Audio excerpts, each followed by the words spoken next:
Everyone. तो चलिए देखते हैं आज का सवाल है हमारे पास स्ट्रीम ऑफ कैरेक्टर्स। मैं ये लीड कोड 30 डे जो चैलेंज है अगस्त वाला, उसका सवाल उठा रहा हूँ आज। तो सबसे पहला सवाल है मेरे पास स्ट्रीम ऑफ कैरेक्टर्स।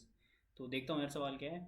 तो लिखा है implement the stream checker class as follows. Stream checker constructor जिसके अंदर वर्ड्स पास होगा, इनिशियलाइज द डेटा स्ट्रक्चर। ठीक है। Query later runs true if only for some k greater than equal to 1 the last k characters queried in order from oldest to newest including this letter is queried spell one of the words in the given list। ठीक है यार। तो सवाल देख लेता हूँ। सवाल कुछ इस तरीके से है कि मुझे क्या करना है ना, मेरे को एक क्लास इंप्लीमेंट करनी है। क्लास का नाम है स्ट्रीम चेकर। इसके अंदर पड़े मेरे पे दो फंक्शन, एक कंस्ट्रक्टर है उसमें से और एक मुझे एक नॉन कंस्ट्रक्टर मेथड है जो मुझे इंप्लीमेंट करना है। तो जो कंस्ट्रक्टर मेथड है वो क्या करता है, वर्ड्स नाम का एक स्ट्रिंग का एरे लेता है। तो लेट्स से कि जो एग्जांपल दिया वही ट्राई कर लेते हैं। इन्होंने मेरे को दिया CD F एंड KL। तो ये तीन वर्ड्स दिए, CD F एंड KL, ये तीन वर्ड्स दिए। तो अभी मुझे क्या करना है, अब मुझे एक एक करके मतलब इन तीनों को किस तरीके से मैं स्टोर करूँगा या कुछ प्रोसेसिंग करूँगा वो सोचेंगे अपन, कुछ करेंगे। ठीक है। तो ये तीन वर्ड्स थे जो मेरे पास डिक्शनरी में थे, वर्ड्स में इनिशियली मिले। फिर बाद में क्वेरी करते जाएंगे और क्वेरी करेंगे ना, तो मुझे क्या बताना है कि एग्जाम्पल के थ्रू समझना है, बेटर समझ आएगा। सबसे पहले क्वेरी कही इन्होंने ए, तो मुझे चेक करना है क्या ए पढ़ा था इसमें, नहीं ए तो नहीं पढ़ा था। फिर उन्होंने क्वेरी की बी, तो मुझे क्या चेक करना है, मुझे आइडियली तो ये चेक करना चाहिए ना कि बी है या नहीं। बट सवाल क्या कहता है, आपको जो नई वाली क्वेरी आई है वो तो आप देखोगे और इस नई वाली क्वेरी के लास्ट कैरेक्टर को इंक्लूड करते हुए ना ऐसे जितने वर्ड्स बन सकते हैं जो उसमें पॉसिबल हैं डिक्शनरी में वो ढूंढो। मेरा इसका मतलब ये है आसान शब्दों में, बी नहीं देखना है, सिर्फ ए और बी भी देखना है। अच्छा, एक और एग्जांपल लेते हैं और बेटर समझ आएगा। अगला क्वेरी के लिए क्या है मेरे पास, सी। तो अभी तक क्वेरी किस पे लग चुकी है, ए पे बी पे, अब किस पे आई है, सी पे। तो सी पे मुझे रिटर्न सिर्फ ये नहीं करना है कि सी प्रेजेंट है नहीं, मुझे क्या चेक करना है, सी को भी चेक करना है, BC को भी चेक करना है और ABC को भी चेक करना है। यानी जो लास्ट वाला आया, ठीक है, वो वाली स्ट्रिंग लास्ट वाले से जो पहले आई थी उसको मिला के लास्ट वाला जो स्ट्रिंग बना रहा है, उससे पहले जो लेटर आया था, उससे पहले जो लेटर आया था वो वहाँ से लेकर के एंड तक, मतलब करंट पोजीशन तक जो स्ट्रिंग बनी। तो बेसिकली अगर मैं जैसे लेट्स से इस जी वाली पोजीशन पे होऊंगा तो मुझे क्या क्या चेक करना होगा, क्या क्या प्रेजेंट था या नहीं। मुझे चेक करना होगा जी प्रेजेंट था या नहीं, FG प्रेजेंट था या नहीं, EFG प्रेजेंट था या नहीं, DEFG प्रेजेंट था या नहीं, CDEFG प्रेजेंट था या नहीं, BCDEFG प्रेजेंट था या नहीं, ABCDEFG प्रेजेंट था या नहीं। अच्छा, और मुझे बस ये बताना है कि प्रेजेंट है या नहीं है। इसका मतलब अगर मुझे जी मिल गया ना तो मुझे FG ढूंढने की जरूरत नहीं थी, मैं वहीं से रिटर्न ट्रू कर लेता। तो ये ठीक है, इतना हम कर सकते हैं। हमें मतलब बताना नहीं है कि कौन सा प्रेजेंट था, बताना है बस कि यार क्या बोला है। फिर से पढ़ देता हूँ। ट्रू कब रिटर्न करना है, जब k greater than equal to 1, मतलब कम से कम एक लेटर हमें चूज करना है और वो लेटर लास्ट वाले को तो नए वाले को तो इंक्लूड करना ही है, मतलब लेटेस्ट वाले को, लेकिन पिछले वाले के साथ भी वो स्ट्रिंग बनाना चाहिए, मतलब बना सकता है ना। तो एक और बार कह लेता हूँ यार, मुझे लगता है कि हल्की सी कन्फ्यूजन है यहाँ पे। तो लेट्स से अगर मेरे पास क्वेरीज आई होती कुछ इस तरीके से, पहले IX आई होती, फिर Y आई होती, फिर Z आई होती।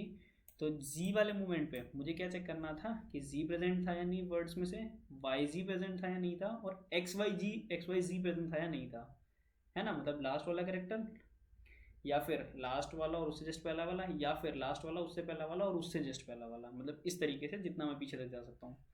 तो यार मैं कैसे सोचता हूँ इस सवाल को, मेरे मन में क्या आता है कि यार कुछ ट्राई लगा सकते हैं। जब भी वर्ड ढूंढना होता है ना तो पहला आइडिया मेरा जाता है ट्राई की तरफ। तो मैं सोचता हूँ यार ट्राई की तरफ। तो ट्राई जिसको नहीं पता यार, इसके लिए तो एक सेपरेट वीडियो बनाऊंगा। बट अभी जिन्होंने लोग बहुत दिन बाद मान लो ट्राई रिवाइज नहीं किया, तो बस 2 मिनट लेके ट्राई देख लेते हैं क्या होता है। तो ट्राई किस लिए यूज़ होता है यार, वर्ड्स को ना एफिशिएंटली स्टोर और सर्च करने के लिए यूज़ होता है। कैसे, जैसे मान लो मेरे पे वर्ड थे एंड, एन, आस्क, मुझे इसको स्टोर करना था। तो मैं कैसे ट्राई बनाता हूँ, मैं रूट पे डॉलर या कोई भी ऐसा कैरेक्टर स्टोर कर लेता हूँ। ट्री जैसा बनता है ये, इसलिए ट्राई ट्री का ही भाई है, ट्राई कह देते हैं। तो रूट पे तो डॉलर स्टोर कर लेता हूँ। डॉलर मुझे क्या बताता है, डॉलर बताता है भैया कि मतलब डॉलर क्या रखते हैं हम लोग रूट पे, कौन सा कैरेक्टर रखते हैं जो पूरे ट्री में अवेलेबल नहीं होने वाला है। जैसे मुझे पता है कि यहाँ तो सिर्फ लेटर्स होंगे, डॉलर नहीं होगा।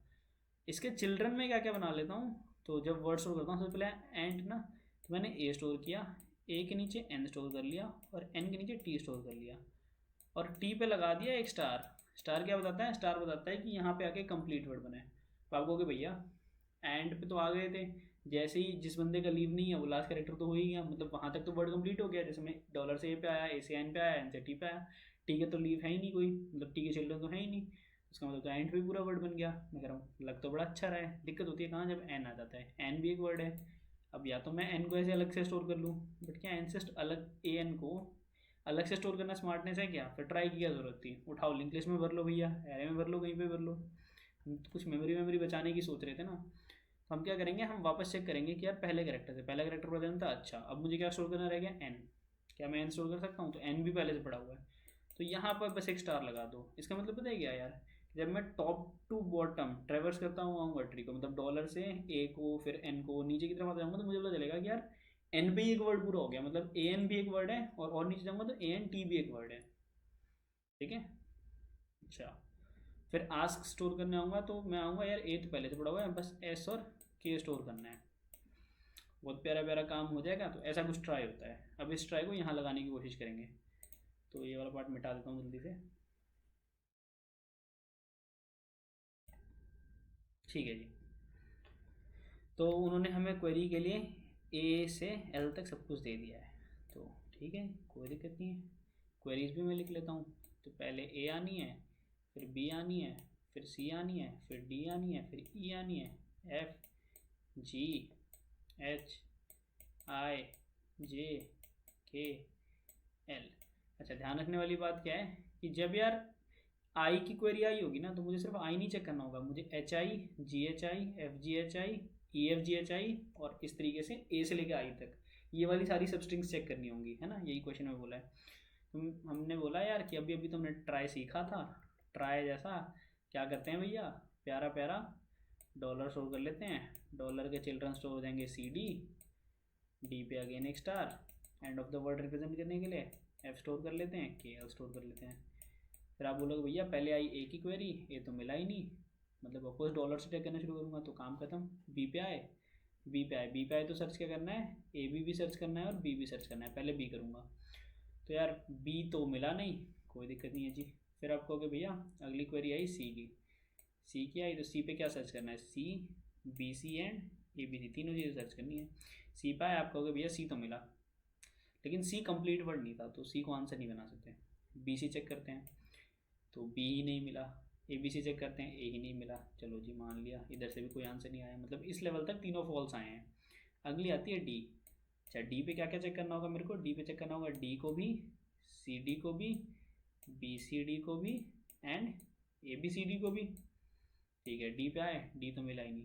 सी डी पे आए, जैसे ही सी डी पे आए भैया सी डी मिल गया, यहाँ से हो गया ट्रू रिटर्न और ज़िंदगी गई सवर, आगे ढूंढने की जरूरत नहीं है ना, सी डी पे आंसर मिल गया। ठीक है जी। अब तो ये तो एक सॉल्यूशन है, सर्टेनली एक सॉल्यूशन है जिसको मैं कोड डाउन कर सकता हूँ, बट यहाँ ना मुझे एक प्रॉब्लम नज़र आती है। मुझे क्या प्रॉब्लम नज़र आती है पता है, let's say C D complete word ना होके, let's say C D complete ना होके ये वर्ड और नीचे तक गया होता, तो होता क्या, बेसिकली मैं डी के लिए सर्च करता, सी डी के लिए सर्च करता, फिर और मतलब हो क्या रहा है, देखो देखो मैं क्या समझाना चाहता हूँ। यहीं पे एक काम करना, डी पे रहने देते। देखो पहले मैंने क्या किया ना, पहले मैंने डी के लिए कॉल मारी और फिर मैंने सी डी के लिए कॉल मारी, तो बेसिकली ये डी वाला पार्ट दो बार भेजा ना मैंने एक ही लेवल पे, मतलब क्वेरी सिर्फ डी की आई थी, लेकिन मुझे क्या करना पड़ा, डी के लिए भी कॉल मारनी पड़ी और सी डी के लिए भी कॉल मारनी पड़ी, और आंसर नहीं मिलती तो मैं बी सी डी के लिए भी मारता और ए बी सी डी के लिए भी मारता, है कि नहीं। मतलब अगर मेरी करंट जो कॉल्स है ना, करंट क्वेरी की जो कॉल्स हैं वो एन नंबर ऑफ टाइम्स हो चुकी हैं, तो और अगर वर्स्ट केस आंसर नहीं मिलता, फिर से बोल रहा हूँ, रिपीट कर रहा हूँ, अगर मैं एन बार क्वेरी मार चुका हूँ, ठीक है, और उस केस में भी आंसर नहीं मिल रहा, जैसे जी के केस में 1 2 3 4 5 6 7वीं बार कॉल मार रहा हूँ, है ना, 7वीं बार, तो कितने सब स्ट्रिंग्स मुझे ढूंढने होंगे, 7 अलग अलग, है ना, 7 अलग अलग स्ट्रिंग्स होंगी मेरे पास ढूंढने के लिए, जो कि वेस्ट है।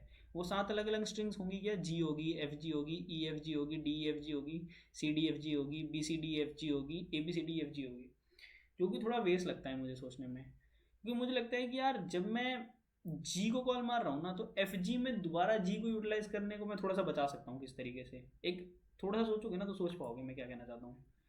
मैं कहना चाहता हूँ कि अगर जब जी पे कॉल लगी होगी तो पहले जी के लिए कॉल लगी होगी, फिर एफ जी के लिए कॉल लगी होगी, फिर ई एफ जी के लिए, तो जब जी के लिए कॉल लगी चुकी है तो क्या एफ जी के लिए कॉल लगाते वक्त उस जी को किस तरीके से यूटिलाइज कर सकते थे, अगर रिकर्जन की साइड सोच रहे हो तो उतना डिफिकल्ट नहीं बोल रहा हूँ, कुछ ईजी सोचने की कह रहा हूँ।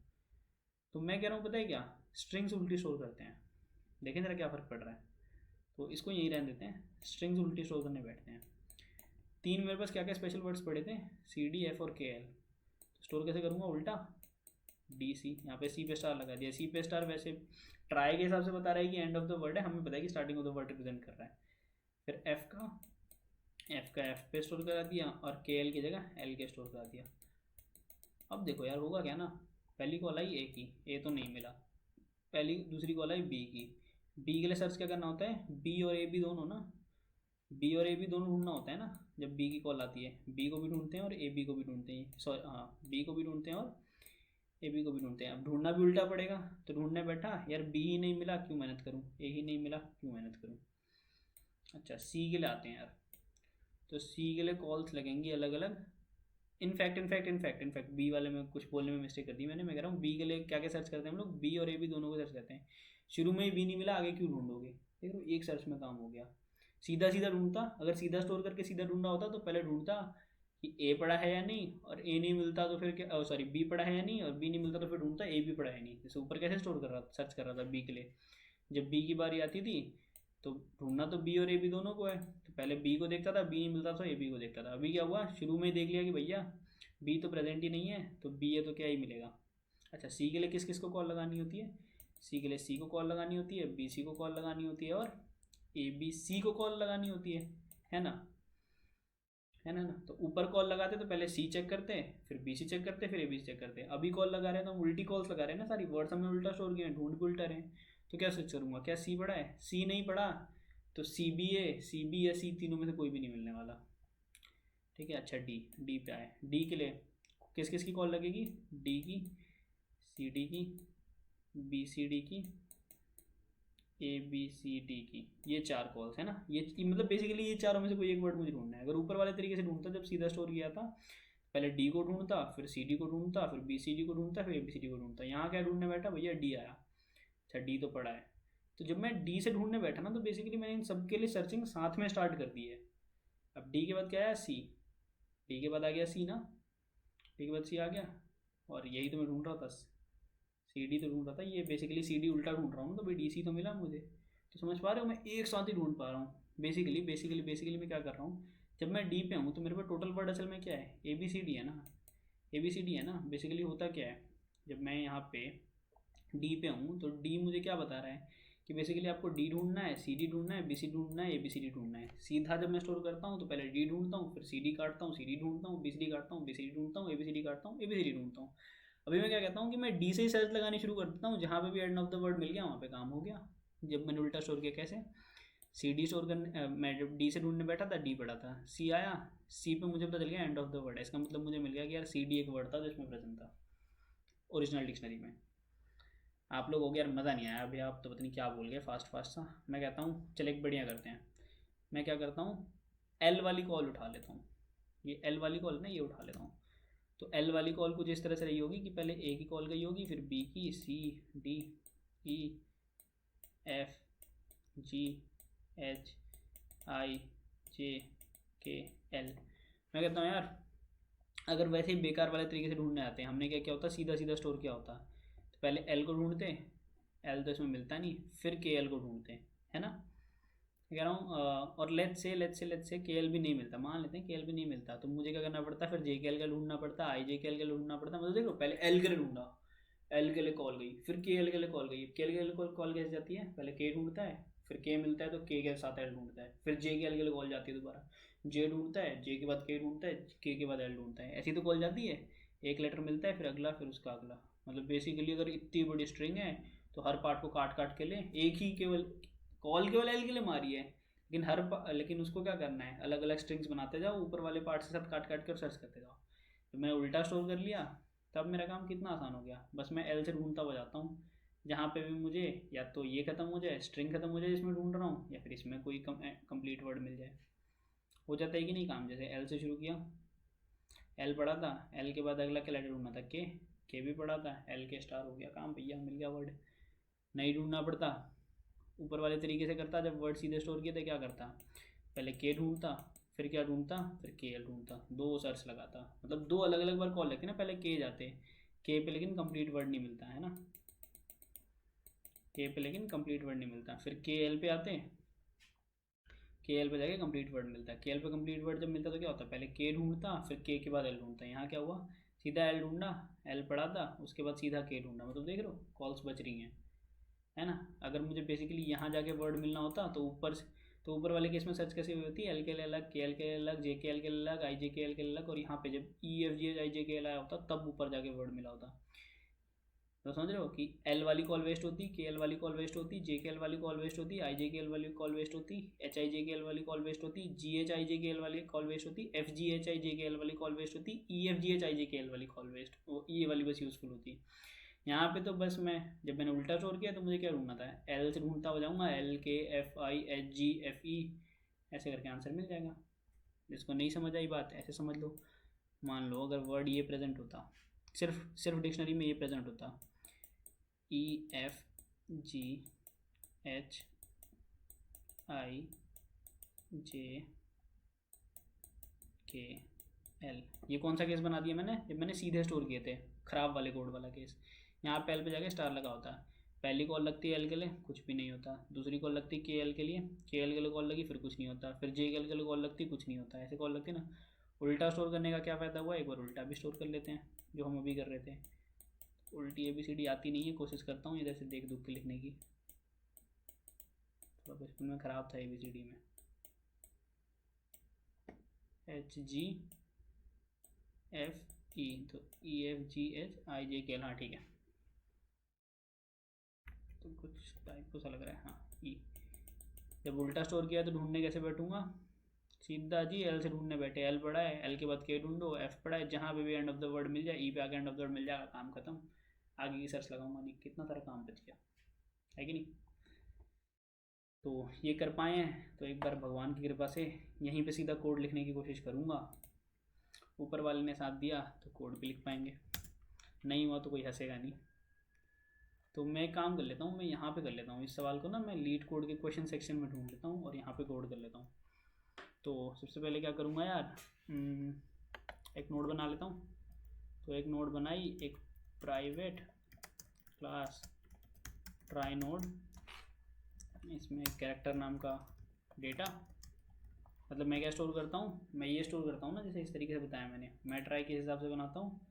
मेरे हर नोड पे कैरेक्टर पड़ा होता है और उसके चिल्ड्रंस पड़े होते हैं, है ना। और हर नोड के पास क्या पड़ा होता है, अगेन कैरेक्टर, इसके चिल्ड्रन, मतलब डॉलर के पास क्या पड़ा है कि करंट कैरेक्टर, ये नोड क्या बता रही है कि अभी मेरे पास कैरेक्टर पड़ा है, चिल्ड्रन है सी एफ और के, और ये भी बताता है ना कि dollar and of the word है या नहीं। जैसे डी के लिए कैरेक्टर पे पड़ा है डी, चिल्ड्रन पे पड़ा है कुछ भी नहीं, और एंड ऑफ द वर्ड में पड़ा है ट्रू, 3 चीज़ें स्टोर करनी है। तो सेम वैसे ही कैरेक्टर में डेटा, ठीक है, एक हैश मैप रख लेते हैं चिल्ड्रन के लिए, character versus trie node type का, तो चिल्ड्रन नाम दे देता हूँ उसको, is equal to new hash map, ठीक है जी, boolean end of the word. Basically node के हर नोड पे क्या पड़ा है, मैं क्या हूँ, मतलब मेरे अंदर क्या वैल्यू पड़ी है, मेरे कौन कौन से चिल्ड्रंस हैं, और क्या मैं एक कंप्लीट वर्ड बना पा रहा हूँ, ठीक है जी। ट्राई नोड को एक बार इनिशियलाइज कर देते हैं, तो न्यू ट्राई नोड, एक स्ट्रिंग बिल्डर बना लेते हैं। स्ट्रिंग बिल्डर क्यों यूज़ कर रहा हूँ, वो ये क्या स्टोर करेगा कि मान लो अभी ई तक कॉल लग गई है, तो ये ABCD पूरा स्टोर करके बैठा होगा ना, क्योंकि कॉल्स तो बार बार अपेंड ही हो रही हैं। स्ट्रिंग क्या होता है, इम्यूटेबल होती है ना, तो स्ट्रिंग बिल्डर यूज़ करना अच्छा होता है। नहीं पता तो गीक्स फॉर गीक्स का एक आर्टिकल है प्यारा सा, पढ़ लेना, स्ट्रिंग इम्यूटेबिलिटी के बारे में बनाने आया हूँ। कंसेप्ट पूरा करने की बात कर रहा हूँ, स्ट्रीम चेकर वाले की। तो सबसे पहले तो रूट के डेटा में डॉलर भर देता हूँ, रूट के डेटा में गया, बड़ा बड़ा डॉलर भर दिया, और रूट का जो चिल्ड्रन है, रूट के चिल्ड्रन को नया हैश मैप बना दिया, ठीक है जी, कोई दिक्कत नहीं है। अब सारे के सारे वर्ड्स पे एक बार घूम पड़ते हैं, सारे के सारे वर्ड्स पे एक बार घूम पड़ते हैं जल्दी से, ठीक है। अब इसके बाद क्या करेंगे, हम करंट एक नोड बना लेते हैं टेम्परेरी नाम का, ताकि बार बार रूट ना यूज़ करना पड़े। बेसिकली एक नाम दे रहा हूँ। अब मैं क्या कहता हूँ यार, अब मुझे सारे वर्ड्स कैसे स्टोर करने थे, याद कीजिए, उल्टे स्टोर करने थे ना, तो उल्टा लूप चलाना पड़ेगा। For int I is equal to str dot length -1, I must be greater than equal to 0 and I is minus minus, क्योंकि मुझे क्या करना है, उल्टे स्टोर करने हैं। करंट कैरेक्टर को उठाया, char ch is equal to str dot char at I, current character को भी उठा लिया। अब मैं क्या कर रहा हूँ, अब मैं चेक कर रहा हूँ कि मेरी जो करंट नोड है उसके जो चिल्ड्रन है, क्या उसमें वो बंदा पड़ा है जिसको मैं ऐड करने जा रहा हूँ। जैसे जैसे जैसे जैसे मैं डॉलर पे था, मैं ऐड करने आया सी डी को क्या डिसाइड किया हमने, कैसे ऐड करेंगे, DC बना के ऐड करेंगे ना। तो मैं चेक कर रहा हूँ क्या D पहले से पड़ा हुआ है क्या। क्यों, अगर पहले से पड़ा हुआ है तो मैं कैरेक्टर ऐड नहीं करूँगा ना, उसके नीचे जाके C ऐड कर दूंगा बस, है कि नहीं। तो चेक करूँगा कि क्या पड़ा हुआ है क्या। अगर पड़ा हुआ है तब तो कुछ करना ही नहीं भैया। तब मुझे क्या करना है कि यार, जैसे मान लो DC स्टोर करने बैठा था, D पहले से पड़ा हुआ है, तो मैं अब करंट नोड को किसको बना लेता हूँ, D के चाइल्ड पे आके C बना लेता हूँ। मतलब कि मैं स्टोर करने बैठा था ASK, मतलब ये ASK भी नहीं लेते, N पड़ा हुआ था, एंड स्टोर करने बैठा था, N पड़ा हुआ था, एंड स्टोर करने बैठा था, तो A पड़ा है। तो अभी मुझे क्या मेरा एम रह गया कि मैं यार N पे चलता हूँ और बस NT स्टोर करना मेरा रह गया है ना। करंट नोड का काम पूरा हो चुका है, जिनको ट्राई पता है उनको पता है, ऐसा है ना, जिनको पता है बस उनको पता है। Node dot children dot get CH। और अगर भैया नहीं पढ़े हुए हो तो पहले तो एक नई नोड बनाओ, है ना। मतलब ऐसा कुछ कि मैं स्टोर करने बैठा, डॉलर पे पड़ा था, DC आ गया, D नहीं पड़ा था, तो पहले तो एक नोड बनाओ, नोड को D नाम दो, नोड के चिल्ड्रन विल्ड्रन के लिए कुछ जगह छोड़ो, और इस D को डॉलर से अटैच करो, और साथ ही साथ ये भी डिफाइन करो कि एंड ऑफ द वर्ड है या नहीं। तो एक ट्राई नोड बनाई, नहीं न्यू नोड नाम दे देता हूँ, is equal to new trie node. इसके अलावा new node dot data, data क्या हो जाएगा, जो करंट मेरा कैरेक्टर है। इसके अलावा न्यू नोड के चिल्ड्रन को भी इनिशियलाइज कर देता हूँ। हैश मैप है ना भैया, इनिशियलाइज भी तो करोगे, अभी तो सब डिक्लेयर किया है ऊपर। अब कुछ नहीं बचा, अब तो भैया पुराना जो नोड था जिसके ऊपर आप उछल उछल के यहाँ तक पहुँचे थे, उसके ऊपर इस वाली नई नोड को डाल दो। अब हमने करंट नोड का काम कर लिया है। अब चलो ज़रा चिल्ड्रन नोड पे, ठीक है। मतलब अगेन वही DC स्टोर करना था, D बना भी लिया, D को डॉलर से अटैच भी कर दिया, अब तो C स्टोर करना रह गया ना। तो अब करंट नोड क्या हो जाएगी, ये नोड वेरिएबल किस लिए बनाया था, बस करंट नोड को पॉइंट आउट करने के लिए। तो वापस चलो, node dot children dot get CH, ठीक है जी। आखिरी में एक प्यारा सा काम और कर देते हैं। कहाँ पे करेंगे, इस फॉर लूप के बाद करेंगे, इस फॉर लूप के बाद इसका एंड मुझे नहीं दिख रहा, हाँ यहाँ पे। ये वाला ब्रैकेट किसको पॉइंट कर रहा है भैया, हाँ ठीक है। यहाँ पे मैं क्या कर रहा हूँ कि यार देखो यहाँ पे हुआ क्या होगा, बेसिकली ये कौन सा पॉइंट है, ये वो वाला पॉइंट है जब मैंने वर्ड्स में मान लो 10 वर्ड पढ़े थे, एक वर्ड उठाया, एक वर्ड के सारे कैरेक्टर्स ऐड कर दिए, और सबसे लास्ट में वहाँ पे एंड ऑफ द वर्ड भी डालना पड़ेगा ना। तो node dot end of the word is equal to true, ये वो जगह है भैया जहाँ पे डाल दो ना, सच है तो भगवान है। अब क्या करते हैं, अब ये क्वेरी वाले फंक्शन को पूरा करने बैठते हैं। तो आ जाते हैं जी क्वेरी वाले फंक्शन पे। तो हमने एक स्ट्रिंग बिल्डर बनाया था, स्ट्रिंग बिल्डर का बताया था कि पर्पज़ क्या है। स्ट्रिंग बिल्डर जो SB बनाया था, क्योंकि 5वीं क्वेरी हुई है तो भी हमें सिर्फ 5वें वाले को थोड़ी सर्च करना है, हमें ऊपर वाले सबको स्टोर करके रखना पड़ेगा ना। जैसे ABCDE था तो भैया सिर्फ E नहीं चाहिए ना, ABCDE पूरा चाहिए। तो ये हमेशा क्या कर रहा है, रिजल्ट रख के बैठा है। तो करंट लेटर को डालते जाओ के वापस करंट नोड को पॉइंट आउट करने के लिए एक नोड वेरिएबल बना लेते हैं, लूप लगा लेते हैं। अब ढूंढना भी कैसे है, करंट लेटर्स को उल्टा ढूंढना है ना। मतलब जैसे अभी करंट D आया तो मुझे ढूंढना क्या है, DCD BCD या ABCD में से कोई, बट मैं ढूंढूंगा कैसे, उल्टे ऑर्डर में, तभी तो एक बार में ढूंढ पाऊंगा, वरना बहुत सारे वर्ड ढूंढने पड़ेंगे। तो for int I is equal to SB dot length, for int I is equal to SB dot length -1 I must be greater than equal to 0। और एक और चेक लगा देता हूँ यहाँ पे। चेक क्या कहता है कि नोड नल नहीं होनी चाहिए। बस परफॉर्मेंस रीजंस की वजह से नहीं भी लगाओगे तो पक्का चलेगा। गारंटी लेता हूँ, node not equal to null मत लिखना, चल जाएगा। ठीक है, बस परफॉर्मेंस बेटर हो जाएगी। अब उठाया करंट कैरेक्टर, क्योंकि जब उल्टा ढूंढना था तब तो हमें बस कैरेक्टर बाय कैरेक्टर दिख जाना था कि ट्री में पड़ा है या नहीं, और हम नीचे तक जाते जाते थे। तो sb.char@i, ठीक है, करंट कैरेक्टर उठा लिया जिसको सर्च करना है। अब चेक कर रहा हूँ कि भैया नोड के चिल्ड्रन में कंटेन्स की ch पड़ा है क्या, ch पड़ा है क्या। अगर नहीं पड़ा है बहुत ही आसान, रिटर्न फॉल्स मार दो, मेहनत करनी ही नहीं है। अगर पड़ा हुआ है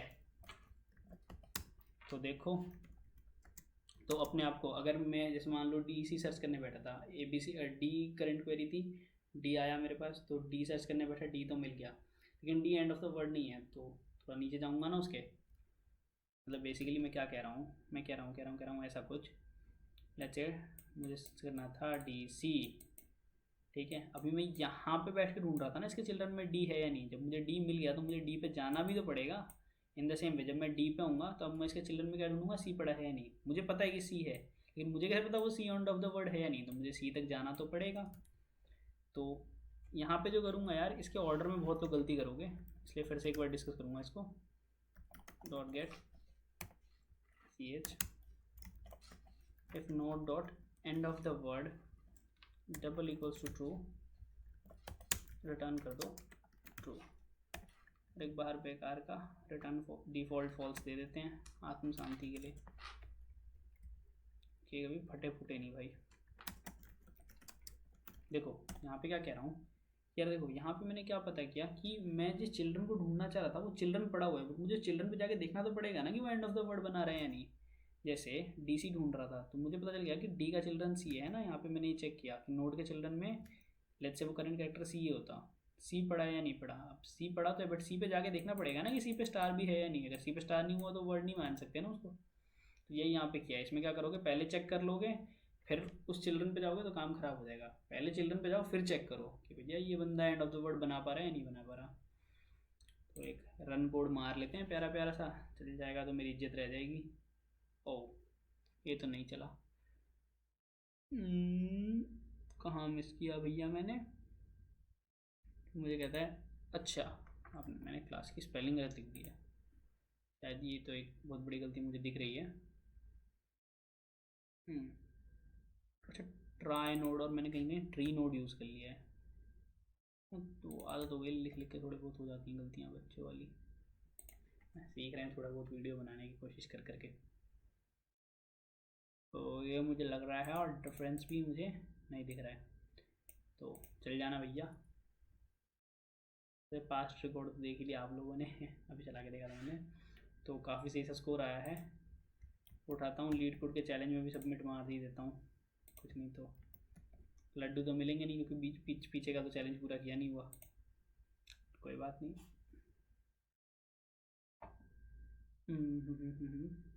क्या हुआ भाई, आंसर वांसर आया? ओह आ गया आंसर। चलो सबमिट मार देते हैं। Submission result pending, submission result accepted.